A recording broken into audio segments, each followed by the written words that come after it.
Many of us have known someone who's had an accident or a head injury that seemed minor, but it took months and months to recover. And this could have been you. And how do you support when you're waiting for that bone to heal? How do you support the bruising, the fear and the anxiety, or maybe it's a concussion or a brain injury? Beyond that usual rest and relaxation that they invite you to take so you can recover, what else could you be doing during that stillness and in the silence? Our guest today had a silly fall, and I think we all know the kind, where we just take that misstep, you even know it as you go to take it, and then things happen. And some of us are lucky enough to break that fall, but in the cases where we can't, and down we go, then we wonder what happens with that simple little gesture, the broken bones, and perhaps a head injury. Our episode today explores options you have available to you when considering complementary and integrative health options. And we're exploring what happens when you don't just wait for rest and relaxation to heal all. Today, our guest who had the injury is Denise Cambiotti with Muscle Tuners International, and as well as her two colleagues and friends who stepped up to support her with the symptoms she was experiencing throughout her recovery. So for those who are listening to the podcast, Denise is sending some loving kisses and hugs over to her colleagues. Bev Hunter is from Turning on the Light Learning Center in Kelowna, BC.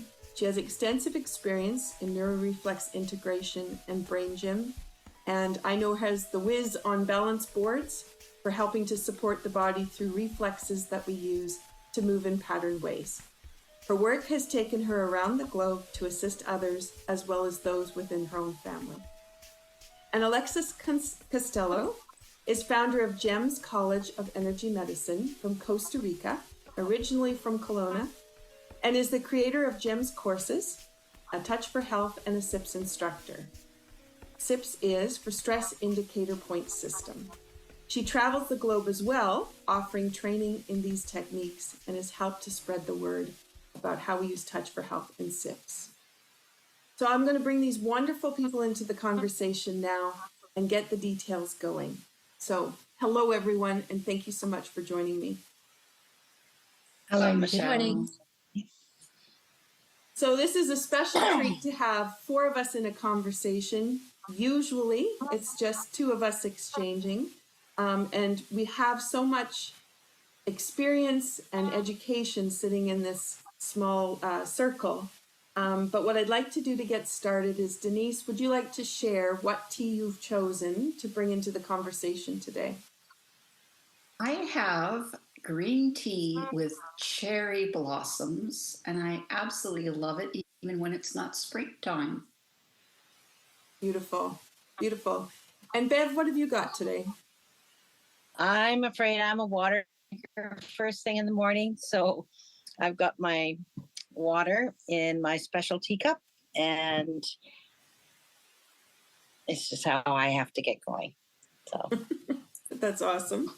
And I know it's early morning for you. It's mid-afternoon for me. So I know first thing in the morning we have our regimes that we have. So Alexis, you're in the hot spot in Costa Rica. So have you got a cold tea blend or a hot tea blend for you today? what time is it there? It's 10 o'clock here. And for me, I'm seriously jet lagged and my sleep patterns are all messed up. So my tea is coffee today, and probably will be for the rest of the week. Oh, all right. So now I had originally thought I was going to make an awesome tea blend, which is, it actually has that title. And I'm just going to hold up my mug.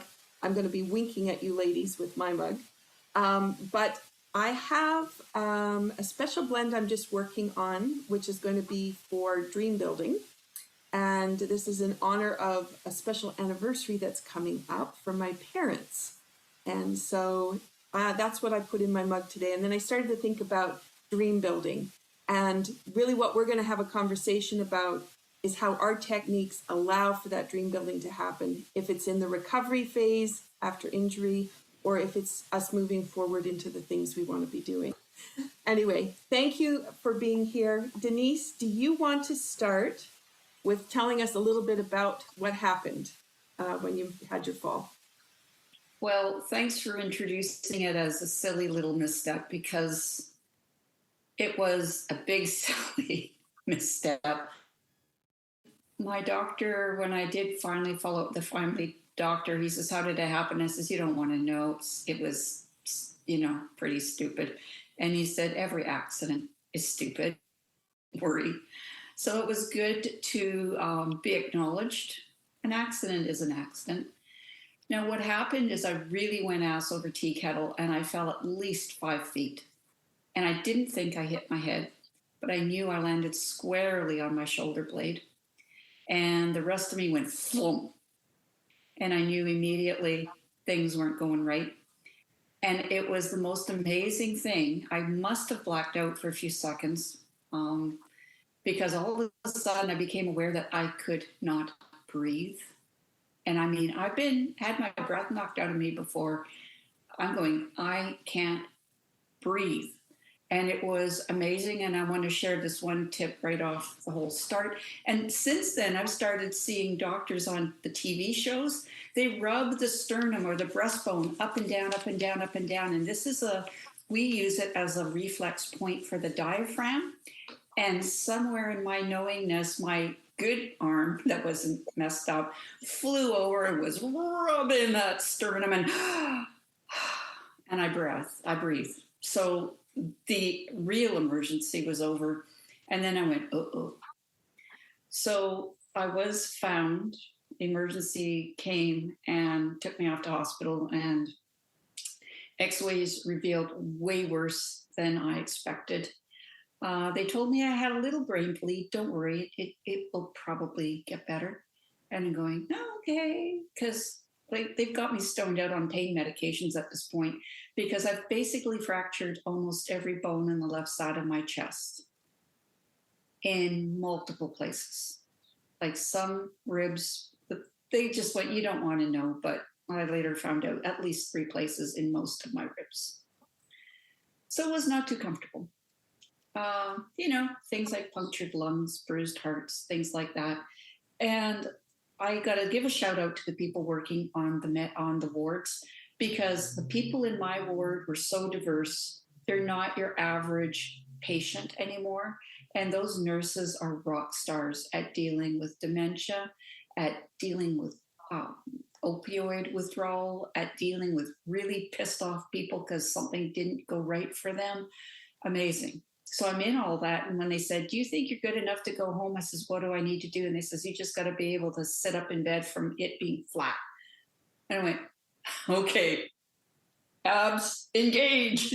And I flew up, almost went ass over tea kettle is an expression I use, in the other direction, and totally stressed out the physiotherapist. I'm like, "Oh, don't worry, I've got very good spatial orientation." And I did not fall off the bed. And she went, "Okay, fine, you can get up, you can go home." A little bird found out I'd had an injury, and somehow a message got through to Alexis. And here it's summertime after a horrible wet spring, and I'm going, yay, I get to sit on the porch in the shade, but in the warmth, and rest. And I'm going, okay, this is part of healing. I was not really aware. I thought I'm walking and talking and engaging normally, but I really wasn't. And I was just exhausted. I was napping constantly. I didn't know I had a concussion. Nobody actually said you have a concussion.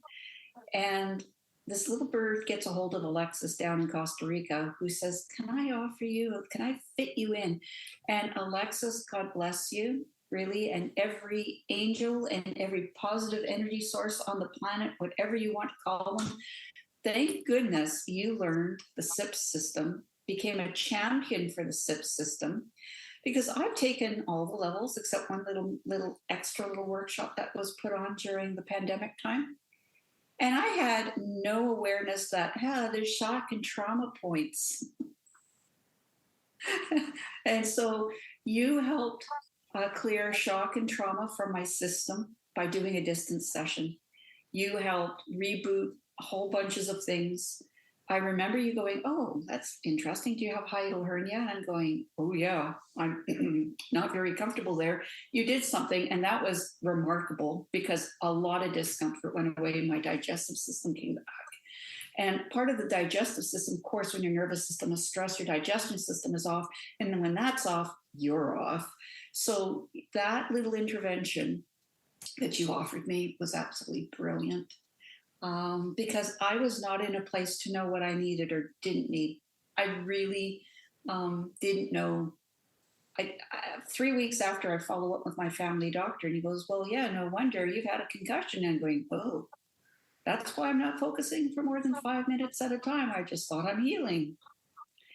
Then I got myself on a bus on invitation of a friend and went up to the Okanagan area of British Columbia. I hung out with a friend, and Bev lives just down the street. And I knew in my soul, from the small experience that I had with one of the system that Bev is trained in, I needed Bev.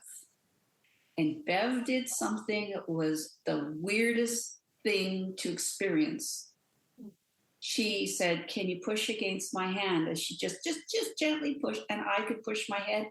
She put her hand on my sacrum. "Can you just kind of give a little push against my hand?" And I could do that. But when she put one hand on the sacrum, one hand on the head, and says, "Now can you do that? Can you push your head?" Not an iota of strength. I was like a newborn little floppy chicken. So I don't have that training.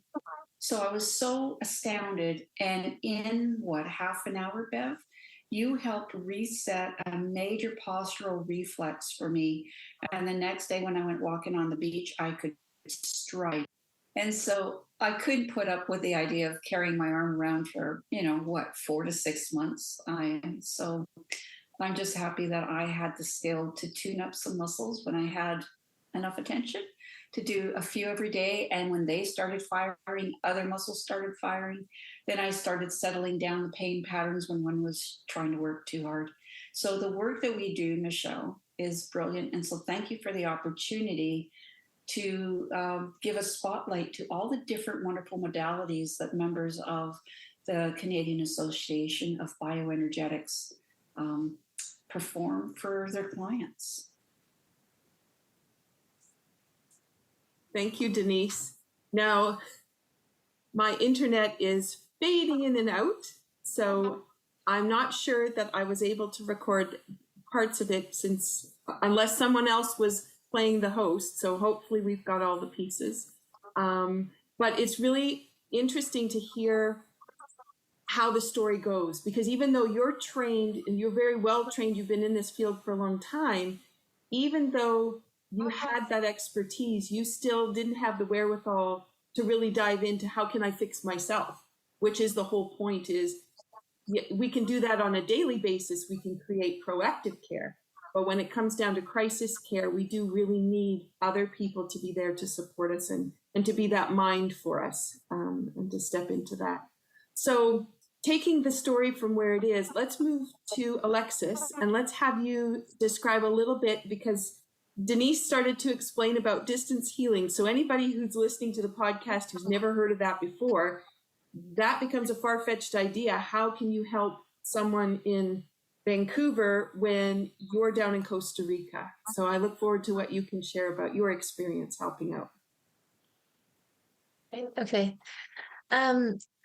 So, maybe I need to just explain a little bit about how the modalities that I work with primarily work in order to make that make sense. You mentioned SIPs earlier, and with SIPs, we're working with finding stress within the body. And so when I get a phone call or something like that, and someone tells me about the condition that they're dealing with, I'm not looking for, oh, how do I fix that condition? But rather what I'm looking at is, where's the stress in the body that is either the result of that condition or that has allowed that condition to exist, right? And we use the acupressure point system, basically like little buttons, to kind of show and bring up the kind of stress that is being held in the body at this moment in time. And then we use another set of acupressure points to help the body start releasing that stress while at the same time bringing in the energy it needs to heal itself. So that's working with SIPs. And then GEMS, which is my own stuff, is more fluidity and working with the 5 elements and bringing in a little more connection between all of the things. So I kind of think of SIPs as what I do in GEMS. And so because of these modalities, they're not these modalities, they're set up to help you figure out where the stress is being held in the body, but it's not like they themselves do any healing. I don't really do all that much in a session. I think of myself more as a translator, and it just happens to be the language that I speak. So it's easy to hear a language from somewhere else and to translate. You don't have to actually be in the room with someone to be able to hear them, right? And so the same way, I can be kind of tying into someone's energetic fields and to be able to see where the stress is on that field, on that body, even if we're not necessarily in contact. When I was working with Denise in this case, we were tied in by Zoom. And because this was working with primarily modalities that she's really familiar with, that helps too, because I can say things like, okay, now hold here, now touch here, right? And so she's an active participant in bringing that energy online and being able to kind of work with it as well. But the body is healing itself. So as soon as we take out the blocks that are like keeping it from being able to bring in the frequency of healing energy that it needs, it does its own thing and it kind of unwinds its own stress. So I really do feel like we can do that from anywhere. That's beautiful. And Alexis, how do you know where to start? Can you describe for people what that initial process is? Yes. Okay, so when somebody starts telling me about whatever it is that they're working on, I would call it putting it in the field. It's like setting a context for this is what this person is experiencing right now. And that might be the physical, yeah, but there's also the emotional, right? There's the how could I have been so stupid as to make this mistake? Or there's the, oh, that was embarrassing. Or there's the financial concern or the thought process or whatever that is. All of that stuff is locked in here with the physical as well, right? And so when we put that into the field, we're putting it in as a hologram. It's not just this one thing, but it's all of the things in their big ball of stress that need to be addressed. And in order to kind of determine where to go with it, I'm using muscle testing, muscle response testing as a biofeedback mechanism. If the person is not there with me, I'm using my own muscle testing. So I'm using myself as a surrogate for the other person. And I use a lot of moding to kind of set up the structure. And for people who aren't maybe in our industry and don't know what I mean by that, hand modes come from mudras. They have a strong tradition in Ayurvedic and yogic tradition. And there's this idea that we have energetic flows that run down our hands. And so if you've ever seen the yogis hold their hands in certain positions, if you've seen Bollywood dancers hold hands in certain positions, there's an idea that we're bringing an energy flow into this, right? So it allows me to kind of see on what level are we starting? Are we looking at the body? Are we looking at the emotion? Are we looking at a thought process? Are we looking at your energetic spirit? What are we looking at right now? And then once I have that kind of in my field, then I can go, okay, well, if I know we're working on the body, then that takes me from having, so let's say 1,000 points that I might look at to now only having these ones here. So it's narrowed down my fields, right? So I see muscle response testing a lot of the time as being a process of elimination. Every time you get an indicated change, it's closing certain doors and opening another one until you become more and more and more precise, right? The analogy that I use sometimes with my students is it's very much like if I tell you, could you go into my place and get my keys? I mean, if I have a big house, that could take you forever. If you're just searching around my house looking for keys, I mean, how many would you spend kind of wandering around opening drawers, right? But if we use a mode, then it's less stories of the house, and then we can maybe use another mode. Maybe we use another master point. Okay, now you know that they're in the kitchen, until it becomes very clearly, the keys are in my purse, on the kitchen counter, in the third pocket on the front. And that's what muscle testing can do, right? And so then we realize this is the stress, and then we can see it. And often when the body can kind of see it like that, it can bring its attention to it and it can heal it in a new way. I'm really sorry. I just opened my mouth and a lot more came out than I was actually expecting. Feel free to cut that down to like a normal person chunk of conversation later. Oh no, it's lovely because the thing that's so beautiful about the work that we do is that we have the ability to prioritize with muscle monitoring. And when you can get information from the body feeding back, here's what I want you to pay attention to, it's a lot different than just going to that menu of choices. And like you said, you had thousands of choices that you could choose from, but to be able to just narrow it straight down into what is the most important piece, that takes away guesswork and time and trial and error and things that happen for other people who don't take the time for that biofeedback piece. And so I loved how you described it, because that does really make us unique. And it means that you can get to an injury like Denise's and really get right in there and start to make significant, fast changes. So the road to recovery is a lot less. So thank you, Alexis, for that lovely description. Let's have Bev come in with her way of knowing, so how she came into the picture, and then the beautiful techniques that she brings to the table. Hi, everyone. Thank you, Alexis. That was an excellent way of describing the muscle checking and how it works. I don't think I did that much muscle checking with Denise on this opportunity that I had with her. She had mentioned which reflexes that she was aware of that she thought was off. And so first thing I did was I asked her all, I work with a lot with noticing. Like if the person notices where they're at and where their pain is and what's working for them and what's not working for them, is an anchoring in of where they're at in the moment. And so I checked in with all her symptoms, what she was feeling at the moment. And then she was mentioning her back and stuff. So, and this reflex that she was mentioning was on her back. So again, it was really nice that she was aware of some of the modalities that I work with. And one of my favorites is reflexes. So maybe I should explain reflexes first. Reflexes are something we are naturally born with. And as we are developing as an infant, we are waking up these neural pathways that are innate in our body.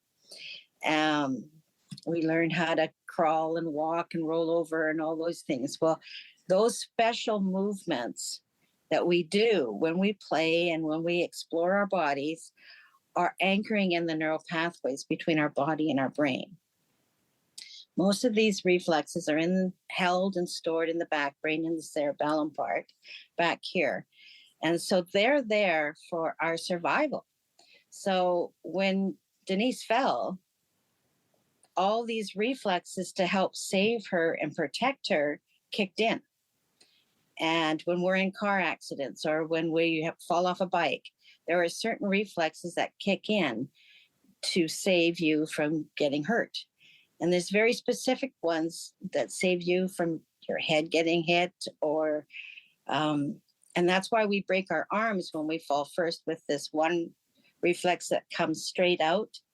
That's to keep our head from hitting, but we break a wrist or we break an arm instead, which is much less than getting a head injury. So if we don't have that particular reflex strong in our body, then it doesn't work for us when we need it, and we hit our heads more. If it's too fast, you don't have time to get some of those reflexes out, but most of the time there is. And if one isn't working, then another reflex will come up. For instance, we had a lady in one of our classes, and she was going through an experience. And because this was the third time she took the class, she knew what reflexes were. She could feel the different reflexes kicking in as she was being dragged by a tractor on the farm. And that was a profound moment for me and her, to feel those different reflexes trying to help in that particular moment in her life where she was being dragged across a field by a tractor. Or Denise, this back stuff was it. So I asked her to sit on the massage table, and right away I noticed the way she sat on the massage table and how she had to move her body to get up there, which wasn't normal because of her injuries. And then I like to tune into the body if I'm there with hands on. And so I put one hand on either side of her spine, on her back, mid-back, and I realized that there was quite a difference between the height of each side. So all those muscles in her back weren't equal on either side of her body. And so I immediately told the body, show me what you need. And right away, all that fascia and muscles, everything started to respond. All I did was give biofeedback or proprioception feedback to those muscles and her brain. My intention is to be there and be present, 100% present, and let her body do what it needed to do. And her back just started responding, and it was amazing. And that's long before you even start with the reflexes. You just have to tune in and find out where you're starting from and what the bodies can actually start doing. So I was just going to interject there, Bev, because you have your hands up. So for those people that are on the podcast who can't see, you have your hands up. And so when you were saying that you were holding the space, you had your hands on her back, you were just holding your hands there with that intention of letting the body heal. So that initial idea of healing. Okay, perfect. Yeah. I just wanted the audience to know that. Sorry, go ahead. Yes, and it's really the brain and the body talking together. So my hands gave the brain and the body time and to let it actually experience where it's at. And from there, then the communication starts talking. So once that started evening out, then I started checking, okay, what neural pathways is she experiencing on, and which ones just aren't working for her right at the moment. So calming the body down by just, let's get some information. And so I held the back of her head, and that alone, she was able to hold her head up. But if you watch carefully, you know she's holding her head and her shoulders like this. There's no separation between the head and the shoulders. And when you look at people who have had neck injuries or shoulder injuries, they often move in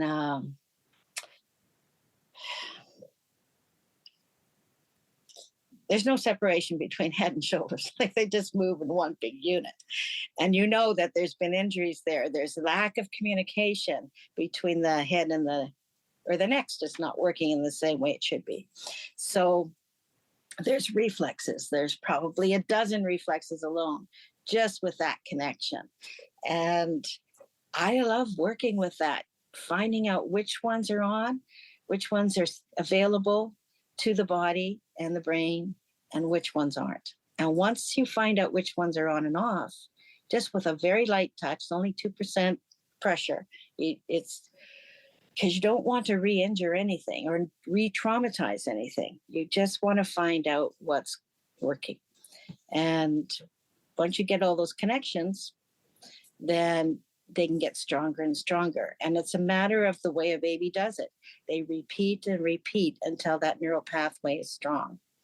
So they don't walk immediately when they stand up. They test it and they move it, and they, little bit at a time. Rolling over takes a month or so before they get it really fast and good. It's practice.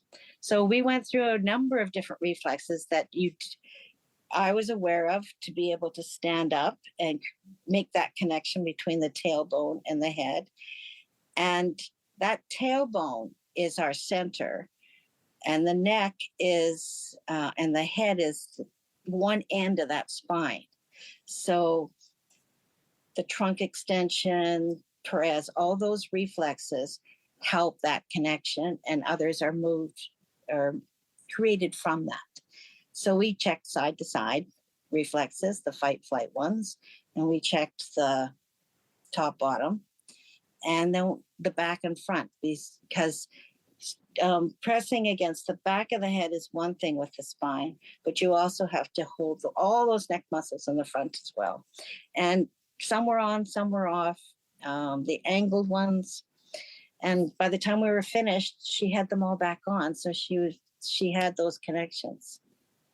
Adults are easier to work with after an injury than a little one sometimes, because they had those connections before. So it's just a reminder. Where once children with cerebral palsy or who've not really had all those connections really well, that's a matter of educating. And so you really do go back to the infant stage and practice and practice and practice. Like it's a repetition. And so, but I've seen miracles happen when just working with the body and finding out where they're at and how to teach them to reconnect.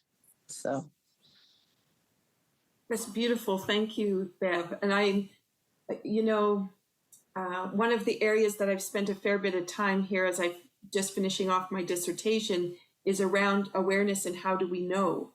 And so what you were describing was there's so much information of these little tiny clues that come along that we're not really aware of, or we make a comment about but didn't even really know that we had commented in that regard. And so to be observing, how is somebody moving? How do they coordinate themselves to get up onto a massage table? Well, that's just sitting down for most people. But for us, it's not just sitting down. It's about how does that whole thing come together? And then when they're sitting down, now what happens to them? Do they completely collapse? Or like you said, do they turn their head, but they turn their whole body to look somewhere because they don't know how to separate those parts, or they don't know how to coordinate them together? It's such a beautiful synergy. Denise, I'm curious because through the work, with other people, how they respond to things. But now you're in that body where you're kind of aware of things, but not aware of all things. And Alexis does some work on you and you have some aha moments. And then Bev works on you and you have a few more aha moments. Can you describe a little bit what it feels like when those pieces come together and all of a sudden you realize, oh, that part of me is back? Oh my goodness. So my primary health caregiver was on medical leave all summer. And when he came back, I said, I know you do concussion protocol. I know I'm not firing on all cylinders properly. And he basically, what underpins some of his training as a chiropractor and naturopath, he's also doing cranial sacral. So he's blending all kinds of stuff. And so I literally have structural stuff. I still have bones in my body that are not joined. And I have to manage that. And I am finally, because I've had all this wonderful support from people, the doctors have kind of said, you're fine. And I'm going, no, I do need surgery. I don't want surgery, but I need it because this and this and this. And they're going, oh, and I told so many doctors certain clues that now when I'm looking at it more than 4 months down the road and on the surgery waiting list, finally they're going, ooh, yeah, you have like a nerve plexus injury. This is severe and you need, and I'm going, I know, like I've just been managing my life to finally see somebody. And what ended up happening is I got fallen through it in the follow-up system. So many people in the healthcare industry are missing in action right now. The referral didn't go through. The head nurse was gone. The doctor that did the referral was left. The doctor who received the referral was on medical leave. I mean, it's been an interesting process, right? So I'm finally in the hands of a guy who can at least get my mechanical parts continuing to heal. And I had no idea how much stress was in the neck. As Bev, like I had no idea until he's holding, just holding my skull, and all of a sudden my head. And for those who are listening to the podcast, I'm dramatically dropping my head back against my headrest. It was amazing to experience. Was like, oh, you wanted me to relax. So what this means to me is experiencing this complementary and alternative process is beyond a shadow of a doubt, has hastened my recovery, has improved my more access to my fuller potential. And I just have told so many people, how do other people return to their lives after an injury when they don't know about muscle testing, muscle monitoring, biofeedback? How do they recover if they don't know that you can magically rub or activate or touch a reflex and say, hello, do you remember how to do your job? Like, it is so simple, it's so non-invasive, and it is so profound. And my heart aches for people who suffer for months and years. And I have seen people in my clinic where I have been able to do magic for them. They've been incapable of doing something for a period of time. And for me to have the embodiment and the experience myself has been really a sacred and spiritual experience. So did I answer your question? It's just like, holy cow, Batman. Like, Yes, you did find it. Yep. But it also, by taking it back to the medical model, you're right. You know, they have their specialties, and then they also have right now their hardships because of the situation all systems are in.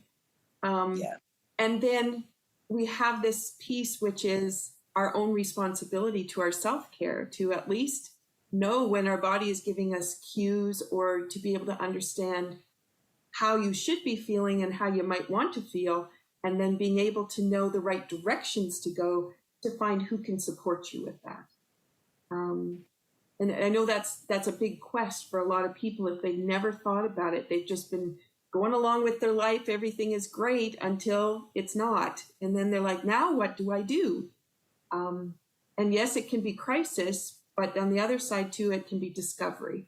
And I think all of us can attest to those discoveries, because we've all come from places of injury and reasons for knowing about how to use these tools that have led us down this road. Go ahead, Denise. What were you going to say?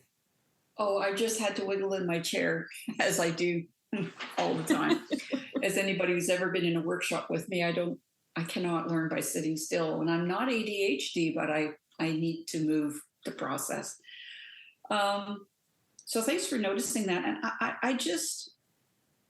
I am just so blessed to have colleagues like you, and have other colleagues that many of them have said, let me help.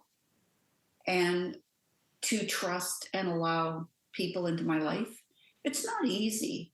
And here I am, going on the whole internet where this is going to be broadcasted to whoever, to say I did a silly and in a weird way, what I do want to say to some people is I feel like this has been part of my life path, to have this experience. And I gave my kids a really hard time. I says, yeah, I had to beat you because I'm really competitive. So you guys broke a bone in your arm and you did this to your, no, I'm going to top all that, right? I'm going to do better. But now it gives me, I sent out a note to my customers to say, hey, I've been kind of quiet for a while. This is why. And when life gives you lemons, make lemonade. And now I finally have the story that all those marketing gurus and the coaches and you're supposed to go to a network event and make people say, whoa, you're doing what? To interrupt them from saying, oh, you're a real estate agent. I know what real estate agents do. Nobody knows what I do. But to be able to say, at the time, 3 weeks after my injury, all this is crushed, shoulders broken, but I can wave my arm around and like right now I've moved a bone's pinching on a nerve. But 3 weeks after my injury, I was able to have full range of motion.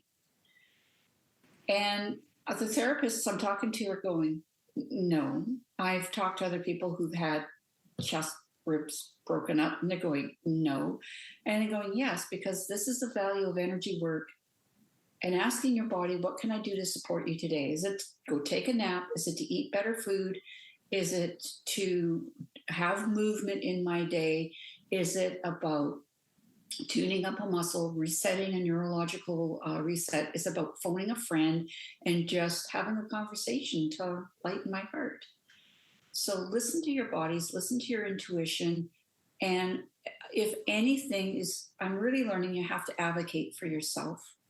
Because I found out that if I really hadn't been able to get through to the right, and I'd seen a couple of orthopedic surgeons and stuff, and nobody identified. They said, oh, you're special, basically, not so many words. Only 1% of the people, and I love being special, but not in this case.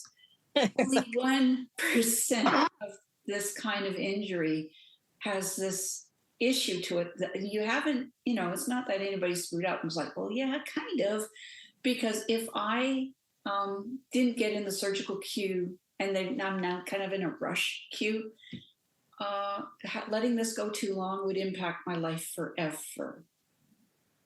And I'm basically going to the doctors and say, what if I want to carry a grandbaby? What if I want to walk a dog? The other day I'm carrying my laptop bag and I went like that and my hand just went poof. There goes my laptop down on the ground. I won't trust myself to carry a baby if that's happening, right? So, and I still work. And they're going, oh, you work? And I'm going, I need my arm. It's more than range of motion. It's about strength and dependability and stability. So, I finally, because I was in shock and I didn't know how to communicate properly. And when I finally got through to somebody, I was able to use my words. So, and when you have a brain injury, man, that's difficult. So great sympathy for people who are challenged. And I say, bring somebody along with you on your visits to help fill in the gaps or ask the questions that you suddenly go, what was I going to ask? I would take days to do, and I have them on my phone and say, wait a minute, excuse me, I've had a brain injury. Hello, I need a reminder. And they would be patient with me and allow me to do that. And, the thing is what I am doing, it's invisible. I walk down the street, nobody knows what's going on with me. I'm on a network event, nobody knows what's going on with me. But when you're talking to somebody that can make an effect on your life, you really do your best to be clear and do your best to say, I really am in trouble. And maybe I'm like a special case. Can you take a second look? Because I had no idea. Exactly. Yeah. Beautiful. Thank you, Denise.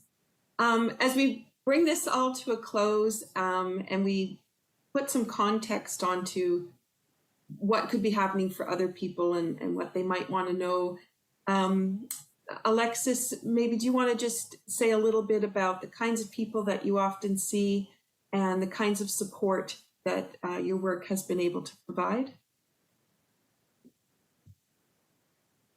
It's such a big question because I mean, like as my colleagues know, I think we end up with a lot of clients from very different sort of walks of life. And I know that the people that I'm seeing right now, it's a very different group than what I was seeing, several years ago. Um, at the moment, a lot of my work is on other practitioners and on students and working with people to help people who already have an awareness of their own health. Maybe they're working in some aspect of the holistic health world, but like Denise, have had some kind of injury or something like that that is keeping them from being able to apply their full resources to themselves at this moment in time. And it doesn't just have to be because there's been a big accident or something like that. It's hard to work on yourself because we have blinders to our own stuff, right? Uh, I love being worked on by someone else because, it's very easy for me when I look at someone else's pattern to be like, oh, well, I can see what's behind that, right? Like, let's look at that belief system that's creating that whole dynamic for you. But myself, that's a whole different thing. So, that's a lot of the work that I've been doing right now. And then also working a lot with female health, working with women through fertility and um, pregnancy and hopefully labor and delivery and aftercare, which was not something that I really had intended on specializing in a few years ago, but it's something that's been happening really organically. And it's amazing. I think it's one of my favorite things to be doing right now.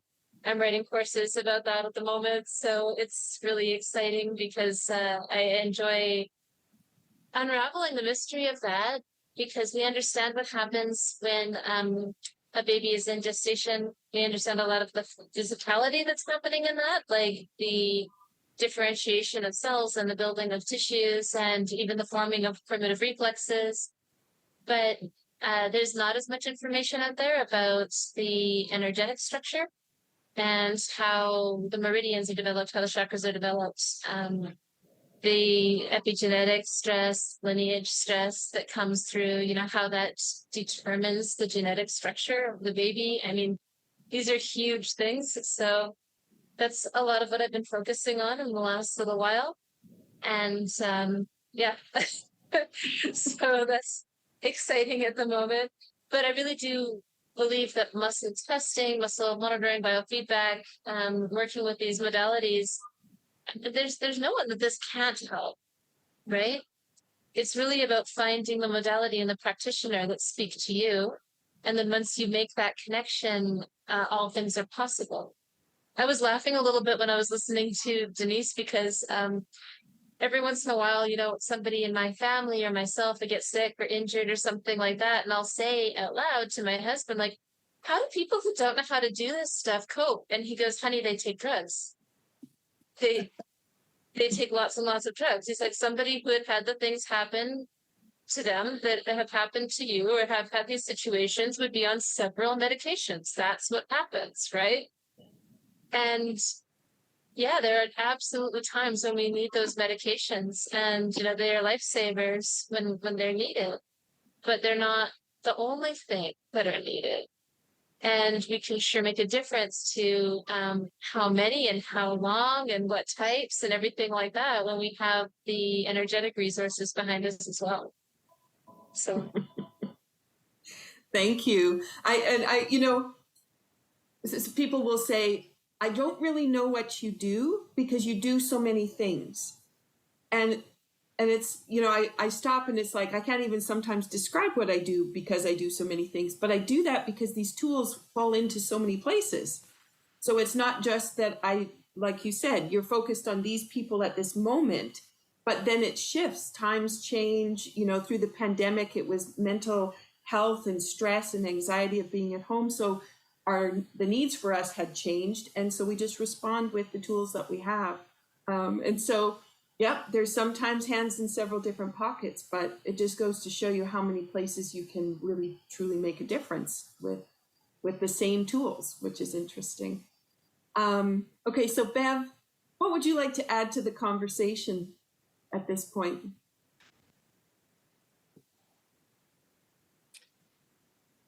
Yeah, there's 4 of us on here, and we all do some similar things and other very divergent things.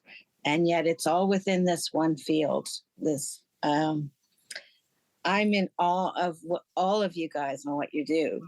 And when I sit back and think about how I've spent the last 25 years and all the things that I've learned, I am in awe of myself sometimes. And we don't really know that. And I'm actually in the process of, I was slowing down and now I'm starting to get busy again. I've had my own health issues, and that's probably what's kept me in the field as long as it has and helped me as long as, like, I've been diabetic for over, I don't know, 50 years.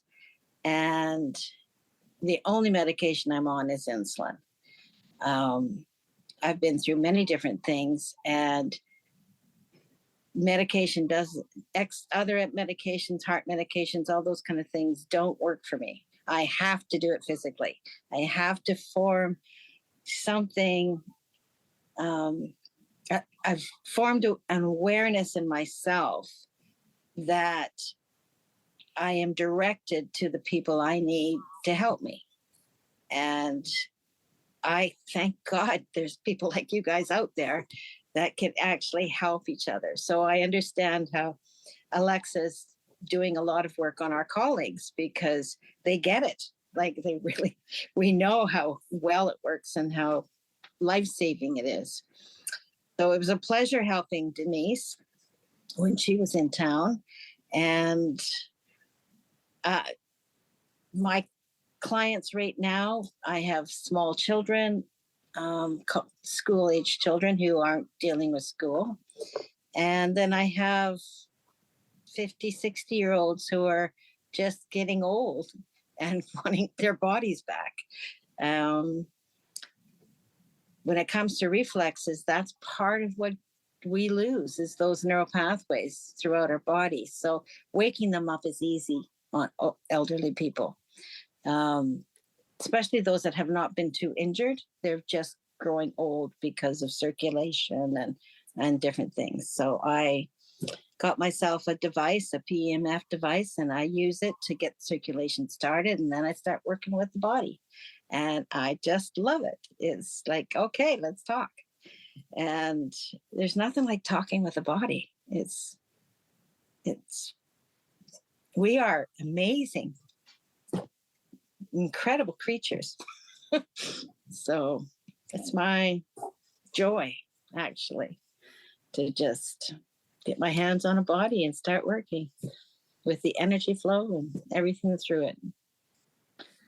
So I had a conversation with someone this last week too about, what was our first language? And really our first language was electrical. And then our second language became movement. And then eventually language came along. But we never think of it in those terms. And we're so disconnected sometimes from those two pieces when they were the innate piece that started us. And so it's lovely that we can play in this field and be where we are.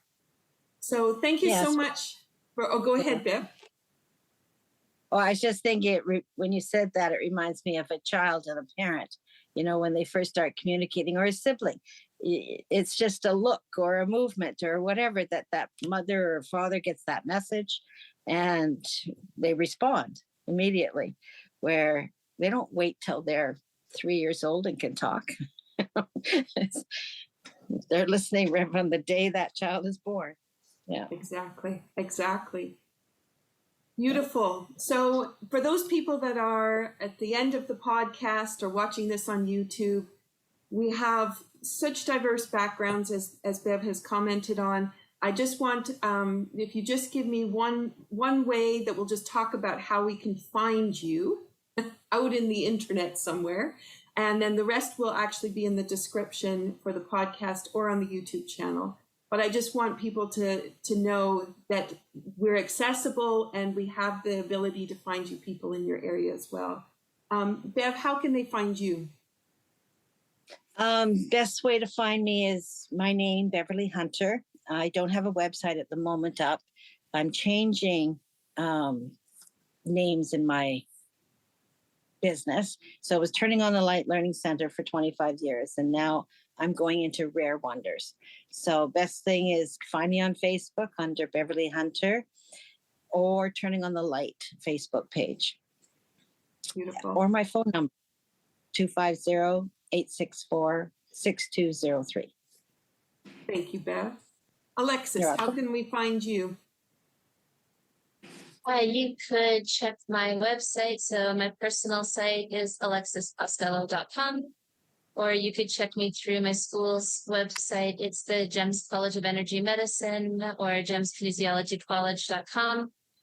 I'm on all the socials talking about muscle testing work and energy work all the time, 24/7, 365. So if you look me up on any of the things, you will find me and get in touch. Yep. Perfect. Thank you, Alexis. Denise, how can we find you?